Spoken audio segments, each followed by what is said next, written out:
Representative Helgerson. All right, committee, you've heard the motion to adopt, seconded by Representative Estes. All those in favor say aye. Aye. Opposed? Motion passes. Committee, are there any bill introductions this morning? Representative Helgerson. I have two bill introductions. First one is 22 RS 2711. It repeals the SPARC and the State Finance Council authority to expend the federal dollars and puts it back in the legislature's hands. All right, committee, you've heard the bill introduction. Is there a second? What was it? I'll second. All right, second by Representative Hoffman. All those in favor say aye. Aye. Opposed? Bill is introduced. Representative Helgerson. 22 RS 2829 makes null and void the approval of the State Finance Council and the recommendations of the docking office building and the financing. All right, committee, you've heard the bill introduction. Is there a second? Second by Representative Carlin. All those in favor say aye. Aye. Opposed? All right, bill is introduced. Any further bill introductions this morning? All right, seeing none, we'll go ahead and, after that second bill introduction, we'll go ahead and move into the item that we're going to be discussing today. And this is the status of the determination of what's going to be happening with the docking state office building. As many of you are aware, there's been many discussions over many years on exactly what is going to transpire with the docking building and the budget bill last year. We did have a authorization of how we were going to proceed with the docking building. I know there have been some information that has been received by the committee members, but this is a briefing by the Secretary of Administration to talk to us about the status of the building, not for new proposals.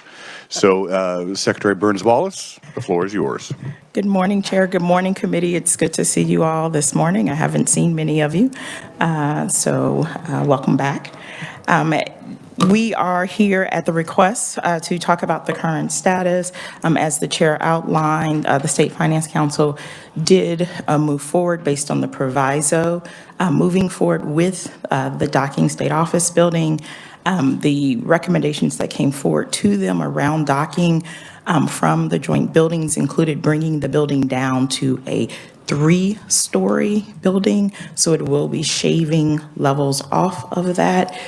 With that approval starts our administrative process that moves a project of this nature along. So the document that we prepared for you all today gives you kind of a visual timeline of all of the necessary steps for a project of this size. One of the things, there are a few different ways that a construction project of this size can be handled. The proviso last year was specific that this project must be a design build project. So what you see is there is a certain amount of work that has to be prepared in terms of documentation, bridging documents and the like before we can push that out for the actual RFQs. And so you can see this timeline walks through us doing the necessary reviews, preparing the necessary documents, and preparing that with then a timeline showing when that RFQ process would then kick off. Per statute, there is a standard process for state buildings for which that a short list is then created, and that short list is the group that then would be able to put forth their actual design build RFPs in relationship to moving the project forward. That committee, which is the State Building Advisory Commission, is in statute. We can provide a copy of that as well as who currently sits on that. But once we get to that stage, that committee will review the high-level qualifications of any company that wants to bid on the design build. They will then shortlist. That shortlist group will then receive the full bridging documents for them to then prepare their proposals for submission and for evaluation. And then you can see the rest of the construction that moves through. One of the things that you'll see is that there's periods of overlap because we're doing a lot of different things at the same time, as you can imagine. And there will be some things that we have to do to the building, in that first 12 months that is just in preparation for construction. Remembering, for instance, KHP is currently housed on that first floor. So sometimes in the next 12 months, they will need to be relocated temporarily until the building is done, moved back. There's some work that we have to do on the stack to be able to maintain all of the boilers, the facilities that are underneath during the construction. So each phase of this is designed where we are making sure we're taking all the necessary steps to keep the project moving. So we'll be doing some things in parallel as we move through it. So with that, I know there might be a different series of questions, so I just wanted to reserve as much time as we could to try to answer what we can. All right, thank you, Madam Secretary. On December 17th, the State Finance Council voted to move forward with a proposal in regards to docking. As you mentioned, that was to raise it to 3 floors. What will be the purpose of those 3 floors? If you could just explain that to the committee. I mean, what's going to be housed if that were to happen? Yes. So the design of the program includes a extensive amount of meeting space, flexible meeting space that allows for both small and large meetings, trainings, things of that nature as a part of the programming, as well as office space.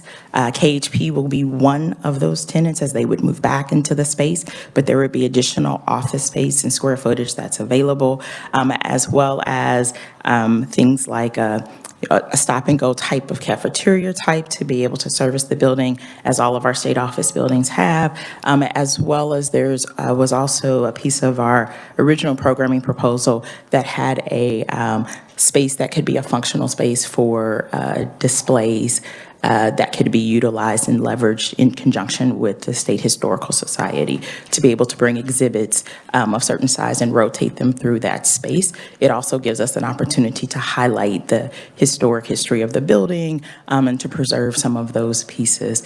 We can provide in one of the earlier documents that were prepared, it was a larger book, but we can pull out the few places that talked about the space design and some of the programming, and we can circulate that back to the committee as well. It's been a while, and this committee may not have seen some of that in a period of time.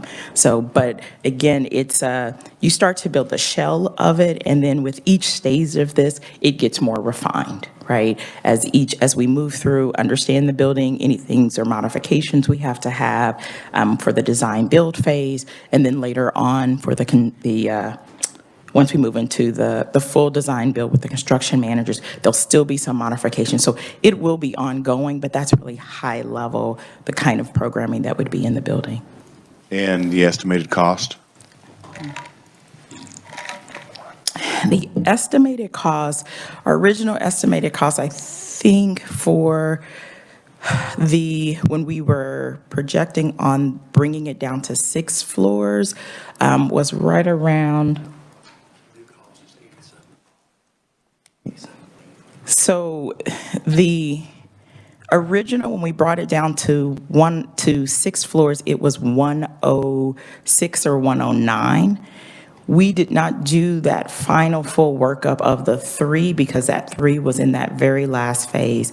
So part of what this next step will be is to actually finalize, the idea being that it would be less than what had been projected for the 6, bringing it down to the 3.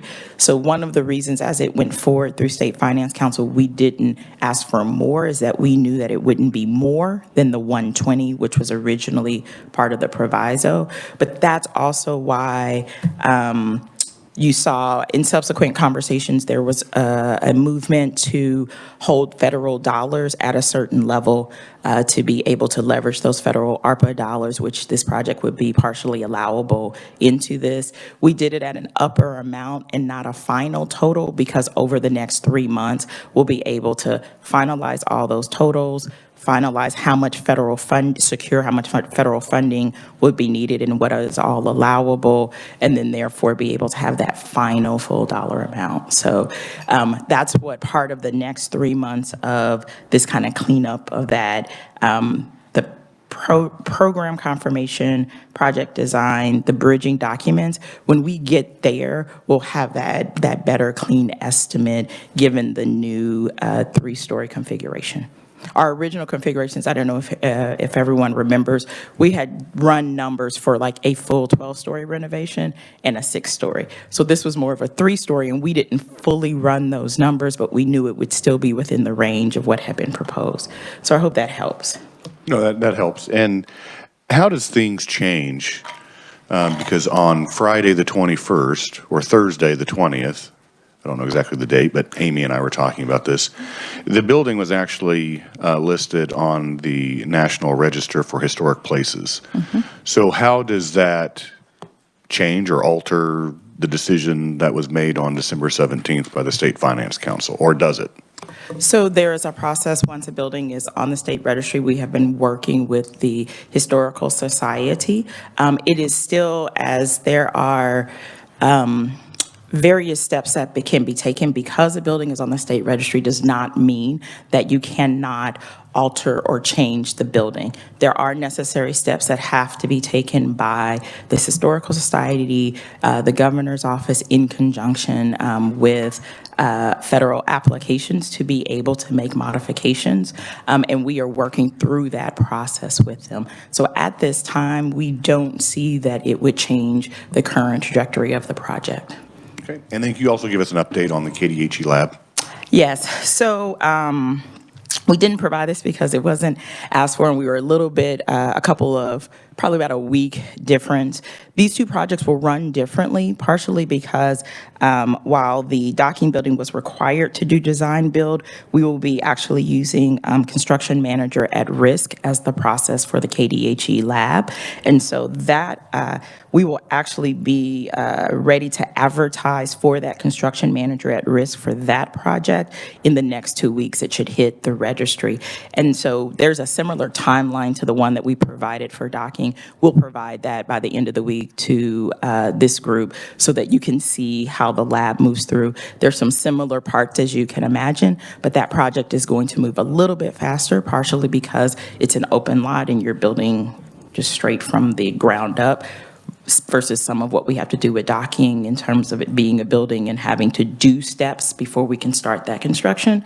And then with the construction manager at risk, it will move a little bit faster. It's a slightly different process. For instance, the period that we need to create bridging documents that are part of a design build model aren't needed, or they're done differently under the construction manager at risk model. So shorter timeline, same type of steps, just done slightly differently, as happens in that architectural and construction world. But again, we're looking to get the construction manager at risk advertisement out within the next 2 weeks.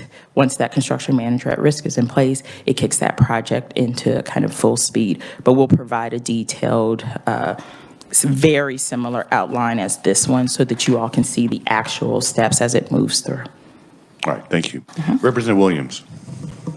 Thank you, Mr. Chair, and thank you for providing testimony. I still have some questions, and I'm just a little bit confused by the timeline, and I think you have actually addressed it verbally, but I'm wondering if you actually have something in print that would be helpful to us.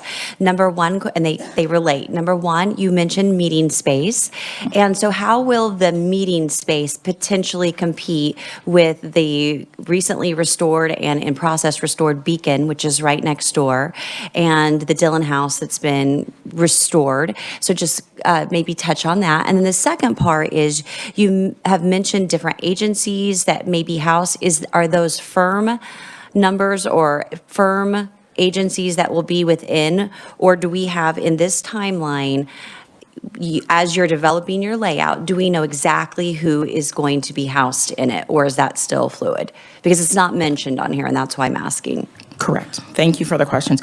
The first, so understand that what we are talking about is meeting space, training space, right? So right now, and one of the things that the last 2 years really showed us is that if we had to get a group larger than about 45 together in any part of the Capitol complex, whether it was for you all's legislators or for any of our state agencies, we don't have that size of space to do meetings, to do trainings. When we needed to have larger space to even bring people and then to try to give social distancing, we're really, really restrained. And so what we're talking about in this building is that it's a space, and when you design a flexible meeting space, it's one in which you can break it down into, say, small meeting rooms that could hold like almost like a boardroom of 16, but then you can collapse walls and move different things to open that up to 30 to 50, up to about, I think we had programmed close to 200 to 250, being able to be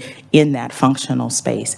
The number of meetings, and as a state agency, the number of times that we are trying to get a meeting space in our various buildings and we're competing with each other is astronomical. So this really is for us to have functional meeting space, training space for our agencies, for the legislatures, for this Capitol complex for us to leverage into.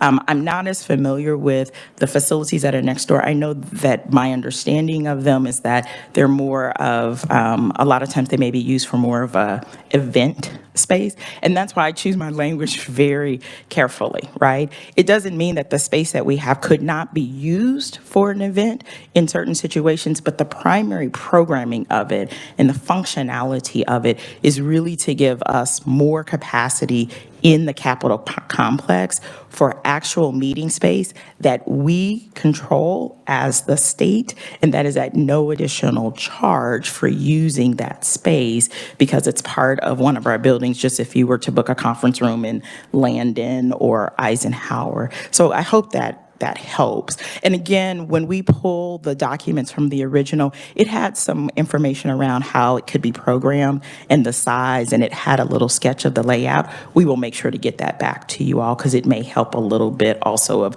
just visually seeing what originally the architects had said could be possible. So that's very helpful, and it does demonstrate that there may be some overlap, but it may be no way to work around that. But the second question, can you give us the list of agencies? So as I talked, and I have talked about this project from the beginning, there's not a specific list of agencies with the exception of KHP. KHP currently is in that space, and we intend for them to come back into that space. What will be happening, and at one point in time, probably about a year ago, when I was talking with Joint Buildings, we actually showed them kind of all the different configurations of space that we have all over the city, how many of our state agencies are broken up between different buildings.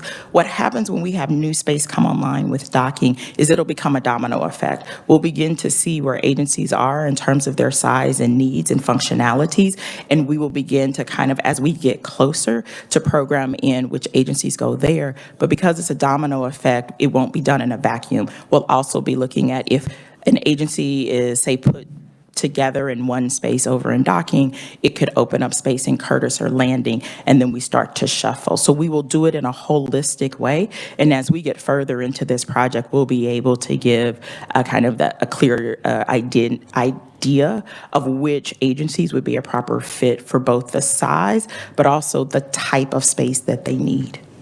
Thank you very much. Thank you, Mr. Chair. Representative Estes. Thank you. I'd like to follow up on something that you said in your answer to Representative Williams. You kind of said this is a free space because we're not paying someone else to go use a space, but I've been inside of Beacon and there's huge floors where if you wanted to have a meeting for 250, I think you could easily. And did you ever compare, I mean, because this really isn't free space. We're paying to remodel it. When it's not used or we have an asset that's not being used. So there certainly are costs to this. Did you do a needs analysis on exactly how much meeting space you need when? And did you compare what would your cost be for paying for that meeting versus our renovation cost for docking? And could we please have a copy of that if you have that? So what we did, and what I would say is that no, on the second half of that, in terms of a direct analysis of paying for meeting space versus renovations, understand when we renovate a building like this, the return on investment is much bigger than just the meeting space, because the idea of is that we're one, bringing state-owned space back in that we can have the flexibility to utilize in many different ways, and where we have control over that space. What we did do as we started this project, as I came in the door, we actually did do a survey of all of our state agencies, the space that they were utilizing, the needs that they had, both for the configuration of their own spaces, as well as the need for meeting space, what their challenges were, and what that demand was for the meeting space. And we had provided that information early on in this process, and we can pull that and bring that back out. Overwhelmingly, the need for meeting space in state agencies, but also with the legislator, is one of the most singular priorities. But it was even more apparent over the last 2 years, where we really needed to find space that was larger, that we needed to be able to bring people together in, and we didn't have it. So what I will say is, based on the analysis that we've done as we walked into this project, that it demonstrated that piece of it. But understand that that is one component of programming for this building, as well as state agency space, and that upgrading needed facility for also KHP, which is critical on that first floor. Representative Humphreys. Thank you, Mr. Chairman. I just want to maybe add a little bit of clarity. Secretary Burns Wallace, to agree with exactly what she's saying, because I was on the state building construction committee that went through all of this, and we looked at 12 floors, 6 floors, 3 floors, and, heard from the city of Topeka and agencies, and what will that do to downtown if we have 12 floors and they're going to move, and so many different things. And really, the 3 floors with meeting space seemed optimal, because having been the caucus chair even 2 years ago, and my colleague sitting right here, there's not a space outside the Capitol that we can meet. As y'all know, we squished into the visitor center a few times in years past. Well, we try not to do that now with a little bit better social distancing. And there was nowhere outside the Capitol that we could meet as a caucus. And the Beacon wasn't, last fall, we didn't know what the Beacon was going to look like or anything. And I think there may be overlap, but we still need both. And there's also outdoor space. You didn't mention that. There's some outdoor space too that will be nice to have. And so I'm just supporting you and some of the questions that people have asked. Looking at all of it, the meeting space plus some office space seemed the most optimal for what we needed. Thank you. And thanks for coming. Representative Hoffman.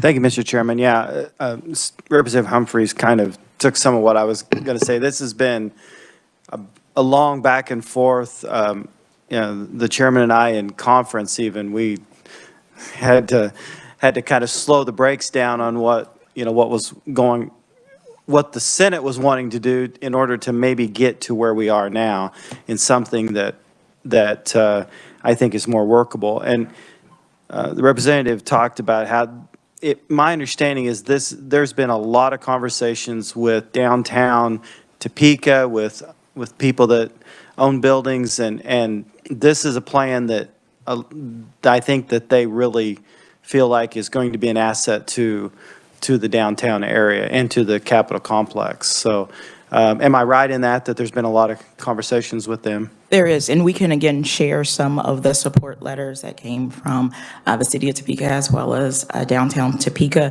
in relationship to, and again, that's how we got through so many of these conversations of that 12-story was of concern about the square footage coming onto the market, bringing it down, but also being able to have programmable space that we know we needed within this building. And so the response that we have received, and again, we will share those letters, is that they are very much in support of the renovation of docking, a smaller building. It helps what they are doing and leads into that, creating that vibrant downtown. And so we had lots of conversations, but also letters of support from them that we will share with the committee. And the other concept is the museum concept. I mean, it's not going to be a full museum, but it's going to be probably like a More like an exhibit space. more rotating Right. museum Right, type being deal. able to bring some of that down into that space, but also it gives us an opportunity also to highlight a piece of the historic pieces of docking and to create that. It's why, as you will see in that very first grouping from January 18th through the 31st, the second bullet you see is coordination with the State Historic Preservation Office and the larger body, the State Historic Society. They've been with us throughout. In the original report, which was almost 100 pages, they were a part of that in telling us what should be done, how do we mitigate things, and all of that. So we will work step in step with them about both what and how we can highlight that history and help to utilize that space, but also in preserving the building along this process. Yeah, I had the opportunity to go to West Virginia a couple of years ago, and they have a wonderful Capitol complex where they have a bigger museum than what we'll have. Their whole museum is on but it's really, I think we can create a situation where we have people coming to the Capitol. We have one of the prettiest capitals in the United States, but they can also just right next door see some of the museum and kind of create maybe a little bit more holistic way of, seeing the Capitol complex. My last question is, so with Kdhe Lab going in on the east, or on the south, the Technically southeast lot corner. lot 4. Yeah, It's- lot yes. 4. That leaves, I'm not sure, is that lot 3 that's between docking and? I think it's called lot 2. Lot 2. Is there going to be enough space for parking between the two? We're not going to need to build a parking garage or anything like that? We are not, and we did that as a part of the original studies and provided documentation. And again, part of it, at one point in time, and I know people were hearing various pieces of it, at one point in time, when the parking garage was part of a conversation, it was also a full 12-story building. So think about, as that building comes down, the amount of space in terms of parking spaces that you need comes down with it. But with the lab there, it increases. But the studies that we have done, and we did multiple as we were going through this process, it shows that we have adequate parking space to support both buildings. Representative Helgerson. Thank you very much. Thank you, Madam Secretary. You still do a 5-year or a 10-year capital plan? The capital projects plan we do, and we present that regularly to the joint buildings. Okay, in my memory, I didn't see the need for the meeting rooms or a tourist area museum in my review of the previous documents. Is that a new added because this building has become available? I'm not sure I understand your question, sir. In putting putting together the 5-year and the 10-year capital complex plans, the agency is asked to put its needs and what its needs are in the future so that the legislature can plan. I don't remember seeing either additional meeting spaces to the extent that we're talking about and a additional museum area anywhere in that capital complex plans. These are new because we've had this building now made available. Is that correct? So what I would say is, anytime we are looking at space, you want to maximize the space as you prepare it. What I will say is that if you look through updates that we have done to various buildings, we have invested dollars in expanding meeting space where we can. We've also upgraded meeting space throughout the Capitol complex in an effort to be able to meet some of those demands. But there's a reality that when we have a certain number of buildings, we have fixed space, and we have to make choices of how we use that space. So without additional space, we didn't have the option to think about the expansion of. When you bring in new space, it allows you to begin to address some of the challenges that you face in new and creative ways. Let me readdress this. When you ask agencies to put a budget together to your agency, and they supply you with what their needs are, if they didn't say they had needs for meeting rooms, you wouldn't necessarily agree that they need to come up with a meeting room unless they put that down historically. I guess I would agree to disagree with the interpretation, sir. Okay. How much is this being driven by federal dollars being available? So the proviso for us to move forward in the conversation about docking started when I walked in the door, and I believe you all were having those conversations prior to. I presented the original proposal and the options in January of 2020 to this committee, the Senate Budget Committee, and the Joint Buildings Committee. So this has been for us, and we've used the same proposal since January of 2020, all the way through this process. How much is this being driven by the availability of federal dollars? To my understanding, it is So not. if we bond the whole thing, That would be at your discretion as the legislature, sir. okay? Is there any plan to pay off the debt on this building? For which building, I'm Capital sorry? plan To pay off the debt on which building? building? Don't know. We'd have to pull what the Okay. debt repayments are. Well, I would say in Legislative Budget Committee, we did have a discussion in regards to the bonding that the state has. And we did talk about the bonds that were utilized to renovate this particular building. And there's like 4 or 5 different, they're split out. And so the individual that was here from the Kansas Finance Authority was talking about the numerous bonds on this particular building. I just wanted to kind of give you an update, but we did have a discussion about that in Legislative Budget Committee. Any further questions for the Secretary in regards to docking? Representative Carlin. Thank you, Mr. Chair. Yes, Secretary, I have 3 things I have written down as questions.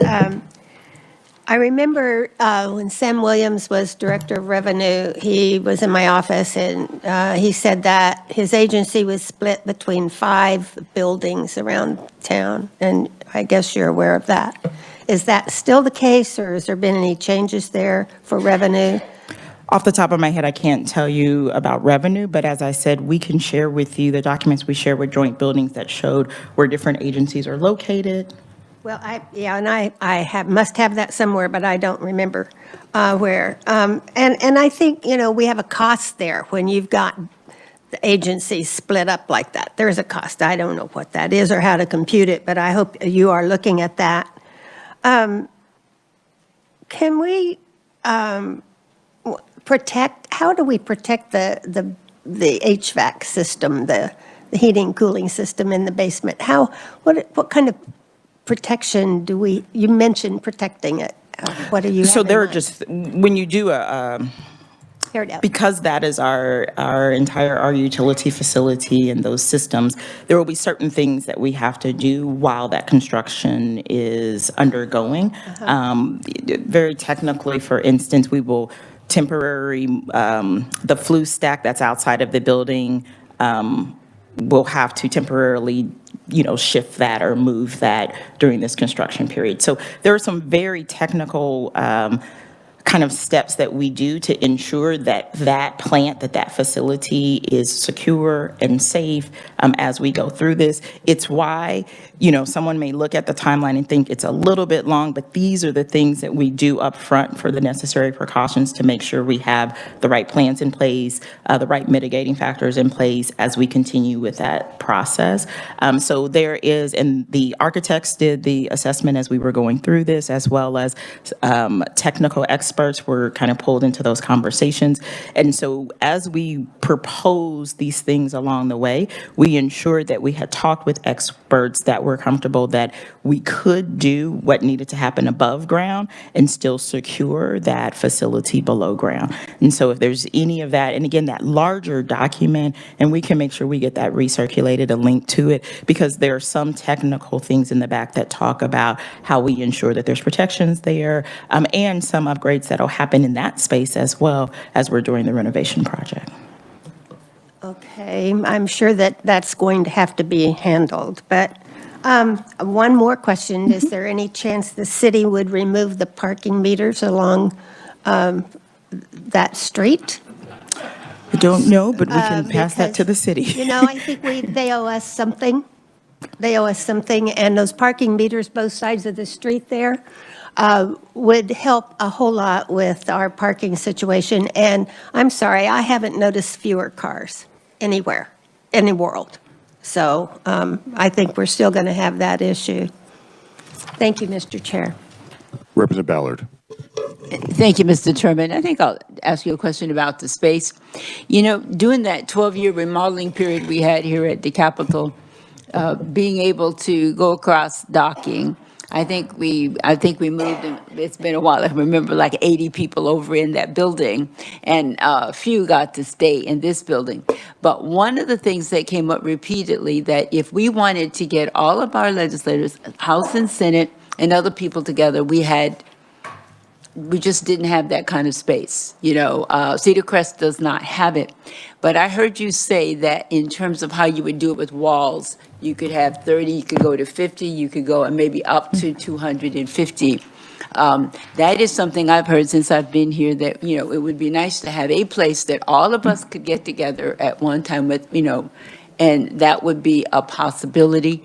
But also, if we needed that additional space, could that space be rented out to the city, or is it just reserved for legislative? So I think that that's a policy question that we can broach. I mean, if you think about it, we do have, you know, spaces in the State House that people reserve, but they're not at a cost. Something like that for that type of space, we would want to be careful, one, that we are able to utilize it as we would appropriately want to utilize it. Is that an option? It could be, but it's not where we're starting in this conversation, and I think it would have to be a policy decision as we get there, with really understanding that that maximum use of that space is designed for meetings and trainings. And Representative Ballard, because you're on the KU campus, I know you've been in the Berg Union, and you know how their walls move and those rooms reconfigure. It's the same concept of being able to reconfigure and to expand and to decrease the size of various rooms for ultimate flexibility. Well, that makes sense to me. You know, I think about part of the construction, and I think everybody was amazed. They talked about the visitor center. I mean, I couldn't even imagine in my mind what we would see with the visitor center. And we know we never had that space. We only used the main floor around the, you know, east, south, west kind of area. But as we were building it, things were added because we realized that we could do this and that would be a possibility. That's what I hear you saying with docking, that now that we have that, there are areas that we could do it, and you shouldn't have to have agencies being 3 different places in order to do it, when maybe they can, but you have to see that configuration. So I could see where part of that space became really necessary, because I have heard it here for years about we need to find more space someplace. Thank you, Mr. Chairman. All right, thank you. Committee members in the room, are there any other further questions for the Secretary? I do believe that we have one of the representatives that's online with us on WebEx that has a question. Thank you, Mr. Chairman. This is John Alcala. Thank you, Madam Secretary, for coming up here and speaking. I just wanted to close with how the positive has worked in the communications with the partnership of downtown Topeka and people within the Capitol area plaza on docking buildings. The stakeholders have all sat at the table. I heard one of the questions is, you know, how do we come up with this meeting conference space? Because it was stakeholders working with the state administration, downtown Topeka. The Topeka Partnership has put millions of dollars into downtown Topeka, and some of you guys have noticed that. The Cyrus Hotel, you eat down there at the Yarn Rail, the Pennant, and so they're trying to create an atmosphere that brings people back to the downtown area. And so I think this is going to be a positive for the economic impact for downtown. Even the partnership outside of the state agencies, will end up utilizing that space for some type of meeting, which will bring in additional revenue. I don't know, everything is just, what commitments of what they will try to do. There's no physical note that could be associated with that because we don't know. It could be large, it could be small. When we talk about parking meters, I wanted to add that when I was on city council, we did bag those meters at one time or another, and we removed them because the issue was we were trying to get more visitors into the Capitol, and we had more people that work downtown parking in those meters, not creating the availability for parking space for people that wanted to come into the state Capitol. So, there's always going to be something that goes against someone that goes against the grain, but I feel in moving forward with this issue, I felt it's been a good partnership with a lot of people that were at the table within the legislative body, outside the legislative body, and so I think that we're probably moving on a pretty fair track and a pretty fair compromise when we look at party lines and we look at stakeholders. I think the compromise was agreeable with everyone. Thank you, Mr. Chair. All right, I'm not seeing any further questions in regards to docking, but we just wanted to have an update because this has been discussed numerous times in this committee. We had provisions in the budget bill last year for up to $120 million in bonding to renovate the building. Obviously, where the ending balance is, and also the accessibility of possibly using federal funds. We may be looking at other options of renovating the building, but I just want to thank you for being here this morning and giving us an update on the docking building because we have been discussing this my entire tenure here in the legislature. And so it'd be nice to get something moving forward and not have the discussion about the docking building. And All right. so, Chair, I'm sorry, Yes. sir. We commit, once we have those final numbers, once the bridging documents are done and we have both the final numbers, project, federal funds, et cetera, we will bring that back to the committees just so that you have that awareness. It's just we're working through it. So I just want to make sure that we say that formally. We will bring those numbers back when we have those. All right. Thank you very much, Madam Secretary. We're going to go ahead and move on to the next item, and that is going to be a briefing on the Strengthening People and Revitalizing Kansas Advisory Committee. And so I would now turn it over, who is joining us virtually on WebEx, the Spark Project Director, John Paralisi, to give us an update. John? Hi, thank you. Can you hear me? We can barely hear. I think we're going to turn the volume up here in the room. Okay, sorry about that. Okay now?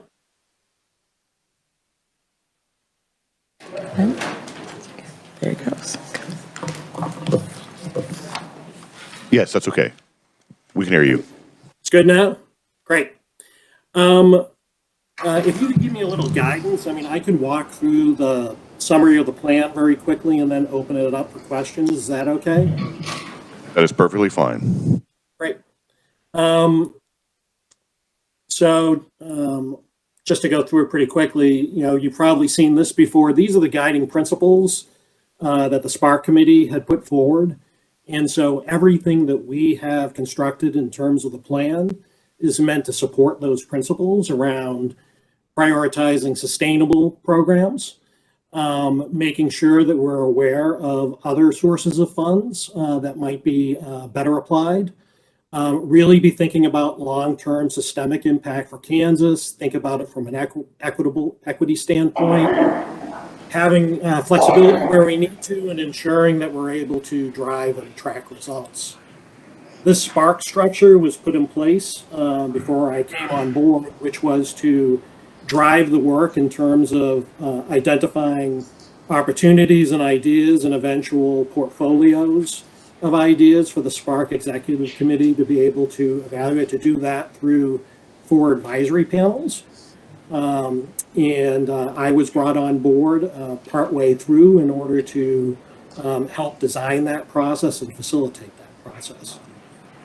So this next slide really starts getting at, okay, well, how did we take that guidance and direction and come up with the project plan? And so we created some guiding principles ourselves as we thought about developing the plan. The goal was to be able to get to a final priority set by the end of April and having him, that timeline is ambitious, and we've been continually testing it though to make sure that it's achievable. The second one around opportunity evaluation, we wanted to be expansive and inclusive in terms of all the ideas that were brought into the idea funnel and the brainstorming that would happen, but also be efficient in terms of eliminating the ones that weren't going to be either allowable or the highest opportunity ideas pretty quickly, so that we could really focus in on the ones that we'd want to be able to apply the most effort against detailing. Providing opportunities for iteration both within the advisory panels and within the SPARC Executive Committee, so that there wasn't a situation of, okay, here's a set of recommendations and you need to immediately decide yes or no. We wanted to have a significant amount of time to be able to work through ideas, which would take some iteration.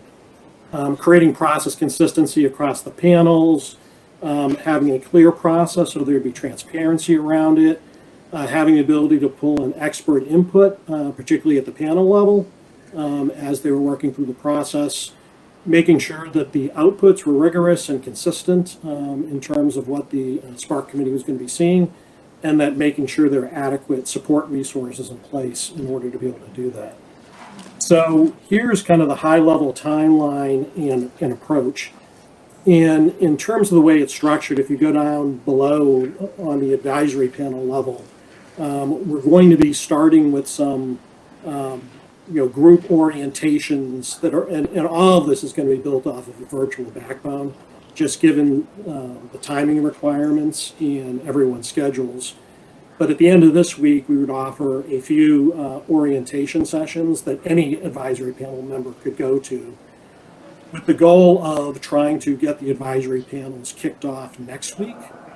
And the process generally is moving through situation assessment, needs analysis. There'll be some pre-reads provided to the advisory panels to help them get up to speed and provide some context.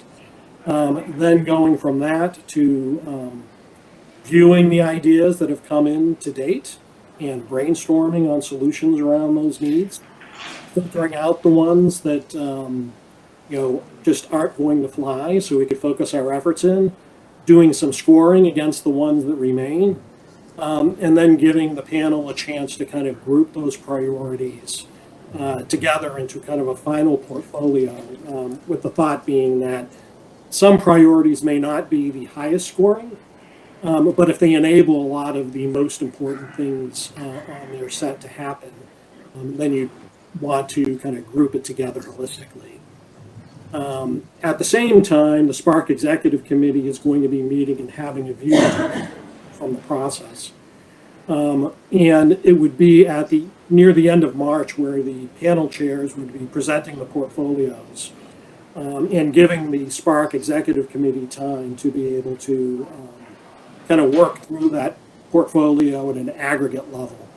The thought is that each one of cumulatively, the advisory panels would be coming forward with more than can be funded in aggregate. And that would answer one of the requests that's been made by the SPARC Executive Committee for a while, which is, if I'm going to say yes to something, I'd like to know what I'm saying no to.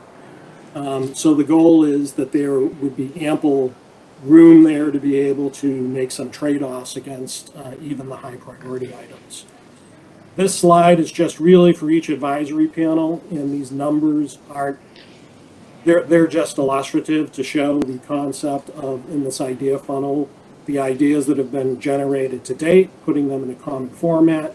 We should have a online submission template out this week, and we'll go back and the ideas that have been submitted to date, make sure that they're put in that same consistent format, as well as capture the brainstorming ideas from the panel itself, filter out the ideas based on allowability and how they fit, for instance, with the Spark Executive Committee guiding principles, prioritizing them based on impact, feasibility, equity, and then at the end, each one of the panels being able to put together what their portfolio looks like that they would recommend to the Spark Executive Committee. And here, this is the consistent set of deliverables that the Spark Executive Committee would see from each one of the panels. And even to the left of this slide, our goal would be to just even list all the things that fell out.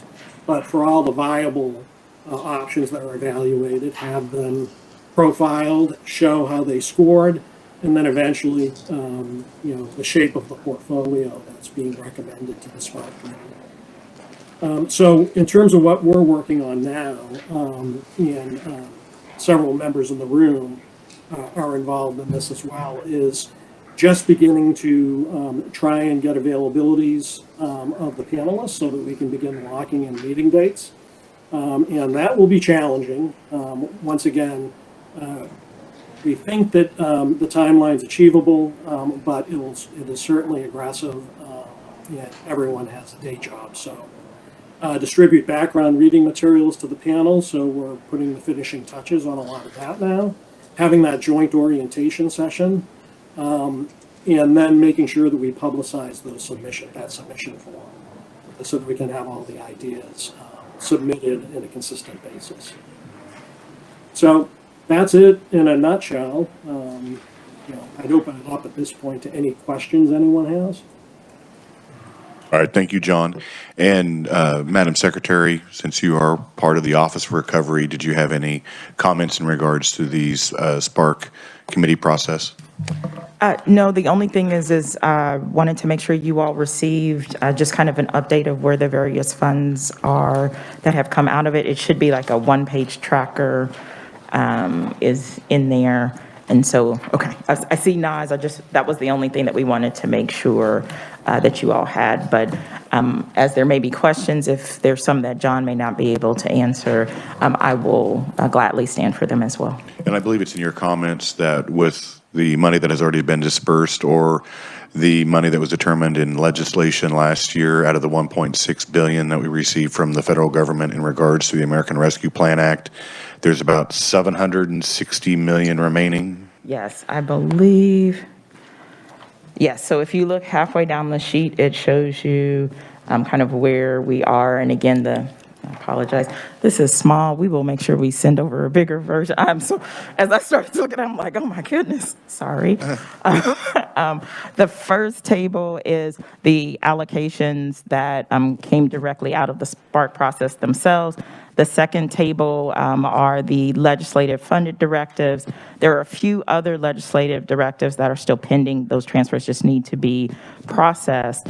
And then there's one outstanding legislative directive that we are actually still checking allowability on, and that's in that very last chart at the bottom. So based on everything that Spark has allocated so far and the legislative directives, the current unallocated balance is about 731. Keep in mind that in there is both of the $250 deposits into the UI Trust Fund. So that first one has already been made. The second one, based on the language, it is up to $250 million. So that exact dollar amount, if it's lower than 250, would be calculated before that transfer is made later this summer. Right, thank you. And John, I believe we're having the first initial meetings with the members of the advisory panels this week. It's orientation session, so just to kind of level set for everyone the context. And then, so that would be a general orientation. Next week is when we'd be targeting the specific panel meetings. All right, thank you. Representative Wolfmore has a question. Thank you, Mr. Chairman, and thank you, John, for your presentation. I think you answered my question, but I just want to make sure to clarify.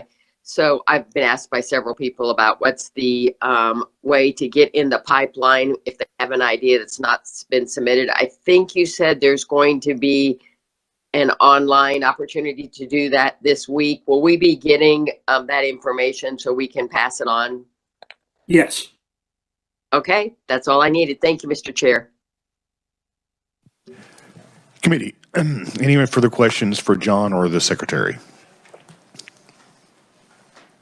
All right, seeing none. Thank you both for the update in regards to the ARPA funds and how that federal money is going to be used and how the process is going to be utilized disperse those funds. Committee, tomorrow we are going to be having an update from the Department of Children and Families in regards to Families First and foster care. So until tomorrow morning, we are adjourned.